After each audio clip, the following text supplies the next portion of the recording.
Am I the a-hole for not inviting my stepmother and her daughter at my wedding? Plus updates. Original post. I, 24 female, am getting married next summer to my fiancé Joe. My mom died when I was 7. Dad married Kay 4 years later. Kay has a daughter Ella, 22, from a previous relationship. Kay and Ella are easily the most entitled, spoiled, and rude people I've ever met. They never treated me like family, and Kay has done everything possible to push me away from the family. I haven't been in any family pictures since I was 14. I was never allowed on any family vacation/activities. And as per Kay's request, my dad banned any family members from giving me any gifts for my birthdays/holidays. She always hated me, and I can't even remember all the times I cried because of the things she would say to me. Ella was the favorite child. Whatever she wanted, they would get it to her.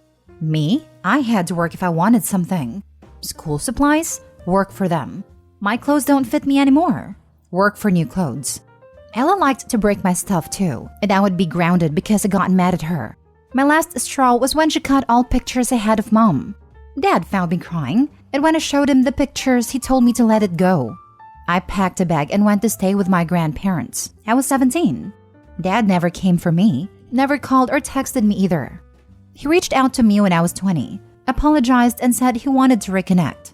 I told him if he wants that, he will have to work very hard to earn a relationship with me, since he hasn't been my dad since I was 12. And in 3 years, I haven't heard from him at all. He said he'll do anything to be my dad again. Since then, I've been low contact with him because I don't feel like he's putting enough work into our relationship. I finished college last year, and he attended the ceremony. And after that, we spent the entire weekend together bonding. It was the first time I felt like I had a dad in almost 13 years. I wanted my dad to attend the wedding as a guest, but I don't want Kay or Ella there. I talked to my dad about it, and he was okay with attending as a guest while my grandpa will be walking me down the aisle. But he was really mad when I said I will not invite Kay and Ella. His reasoning is that they're his family, so that makes them mine too, and he doesn't want them to be excluded. He then said he will not attend if they aren't invited. So I said, okay, I guess then you won't attend my wedding then. And our relationship is over since you're choosing them over me again. It is my wedding, and I don't want those disgusting people there. Please don't contact me again. Go be with your perfect little family and forget I exist. You have practice on that. Goodbye. Then I blocked his number. Some family members reached out to me and told me I should be the bigger person, and maybe the wedding could be what's going to fix our relationship.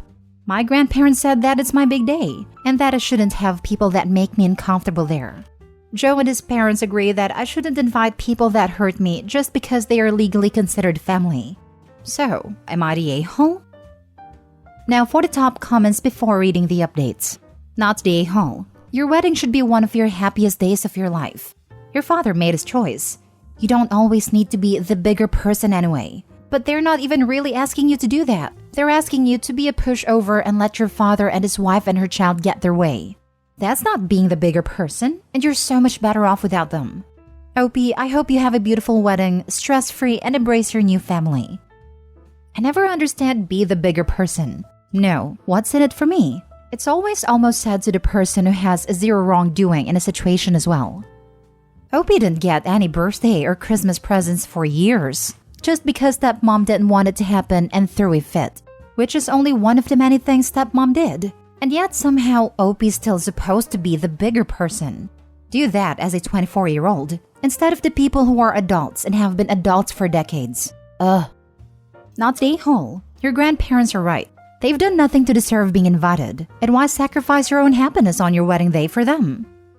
Not the a-hole, and I shudder to think of what they would do at your wedding to mess it up, or make it about them. Yep, Opie's dad has proven time and time again that he doesn't care about anyone except his cruel wife and spoiled stepkid. The day he decided to let them bully and alienate Opie, he gave up his right to be in her life. She was generous enough to let him back in, and now is wasting that chance. Not the a-hole, Opie. I hope you have a great wedding with Joe and your grandparents, the people who deserve to be there. Now for the first update.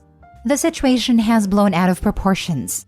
Kay's family has been blowing up my phone, sending me death/other horrible threats. And what's worse is that they have sent the same threats to my grandparents. I had a panic attack so bad when my grandma called and told me, so I'm currently in the hospital. Joe's mom is with me, and Joe and his dad went to my hometown to bring my grandparents here because I'm honestly scared something may happen to them. I don't know what to do. This has turned into a nightmare. And before you suggest a restraining order, in my country, they won't give you one unless they actually hurt you. Joe's aunt has offered to have us move in with her across the country, and as much as we love our life here, we will accept her offer. A lot of people keep asking why Kay and Ella want to come to my wedding when they clearly hate me. I don't think they want to come. I think it's the fact that I don't want them there that makes them want to come. They're not used to being told no. I've had some comments saying I should expose their threats on social media, and I think I'll do that, plus tag all of them. I can update after I do that if y'all want me to. Thank you for all the comments and messages. Second update. I posted all the texts alongside the backstory on Facebook and Instagram, and I tagged them all. Safe to say they aren't happy. Kay and Ella are now cut off by all her family because apparently they didn't know about how they treated me. Kay and Ella have been lying to Kay's family for years, pretending to be good stepmother/sister and painting me as the witch that never accepted them and made their lives hell. In addition, my dad is offering me money to delete the post because his friends and boss saw it. Dad's friends refuse to talk to him and his boss wants to see him first thing Monday morning. And I'm assuming it is to fire him because Dad's job involves public relations and this is bad for their image. Now they're blowing up my phone with apologies and begging me to delete everything. My dad is blaming Kay for all of this and is considering divorcing her in the hope of saving his reputation.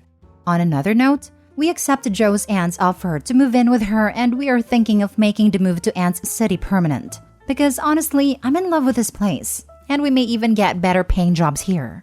Anyways, tonight we are going to have a small party to celebrate my dad's life being ruined. Daddy wants to divorce Kay to save his reputation, but not to save his relationship with his daughter. Kay, Ella, and Dad can buzz all the way off. He should have divorced her the minute she told him his own daughter shouldn't receive Christmas presents. I can't even imagine the conversation they had where Dad is like, yeah, that seems reasonable. It wouldn't have started with not giving his daughter Christmas gifts.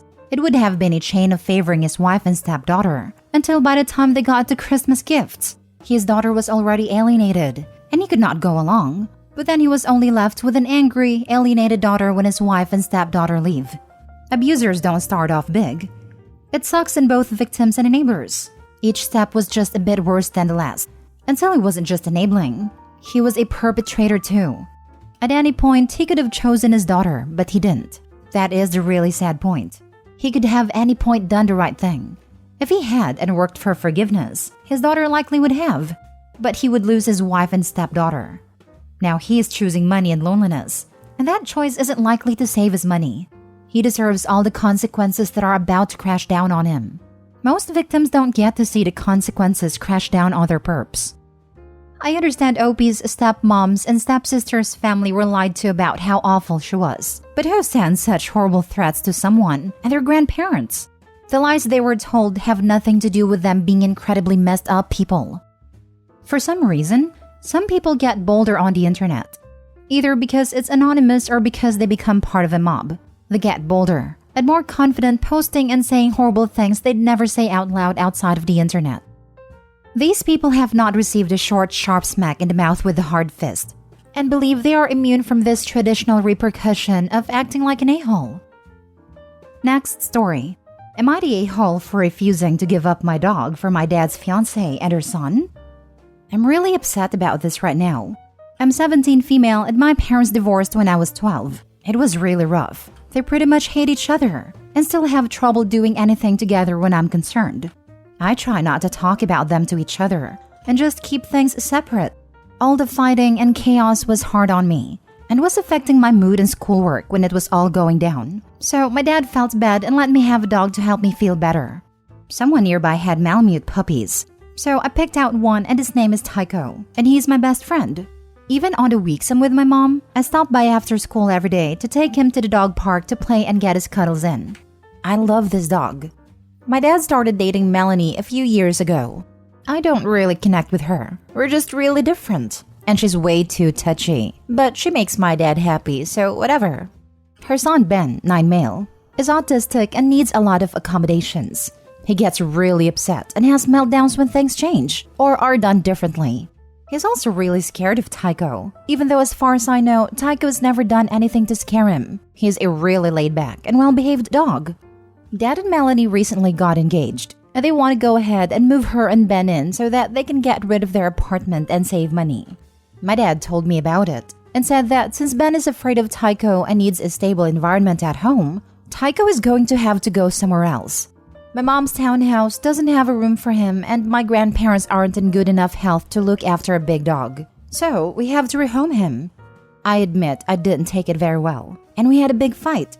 I told him that no way was I going to give up my dog, and I'm going to college next year anyway, so they can put off the move until the spring when I can find a place to take him with me.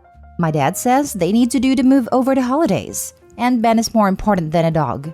I told him if he gives away my dog, I'll never forgive him. And that he obviously thinks Ben is more important than me too.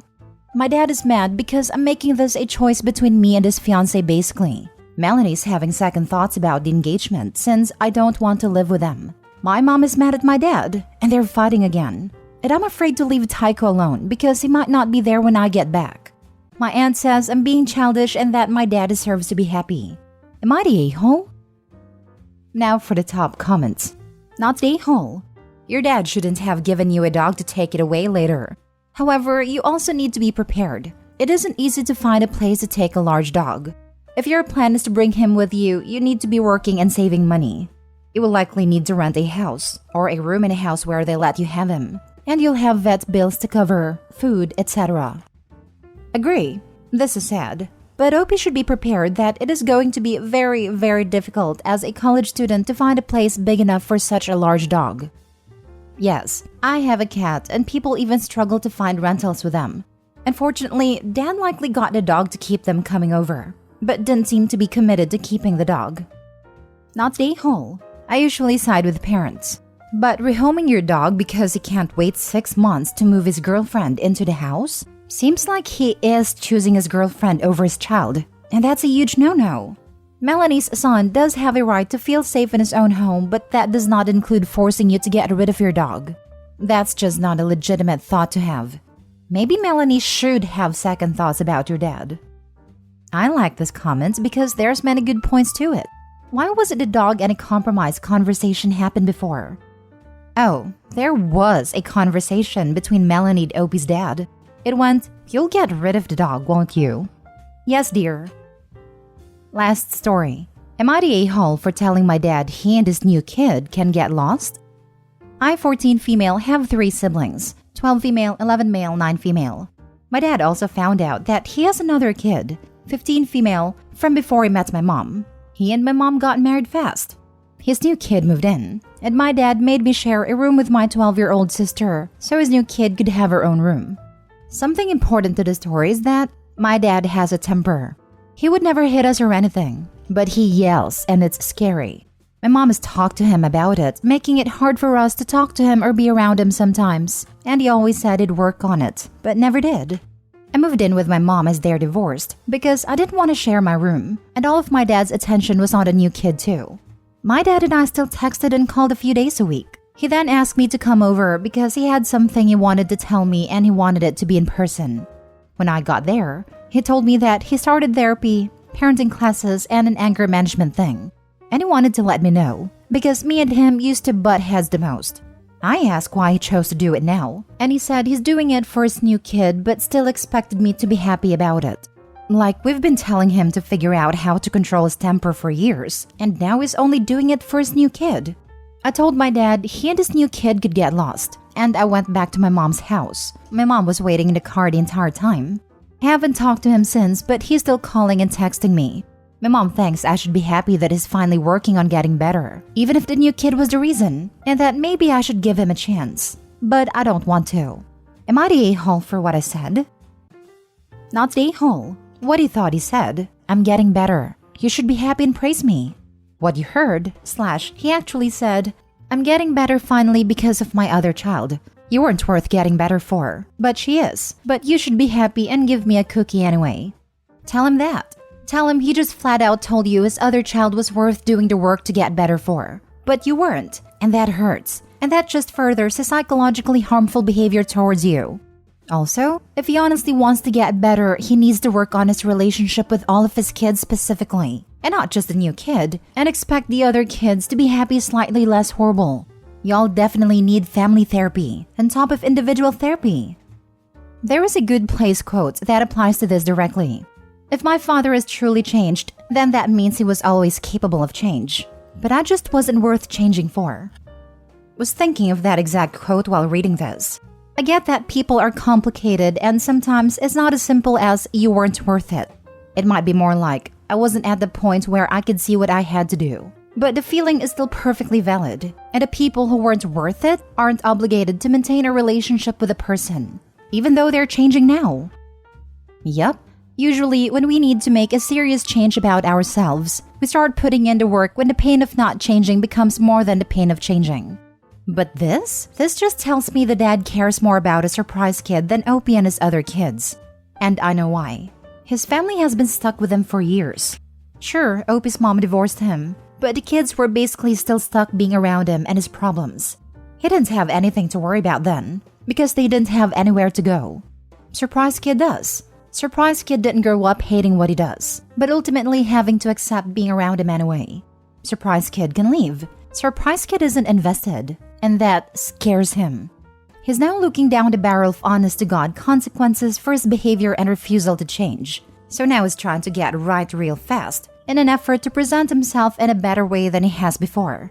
I can understand if this was the kick in the pants he needed, but damn does it look performative as heck. New kid can't leave. She was in a foster home before this, and it would probably be difficult to go back. She's just really scared of everyone, and he doesn't want her to be scared of him.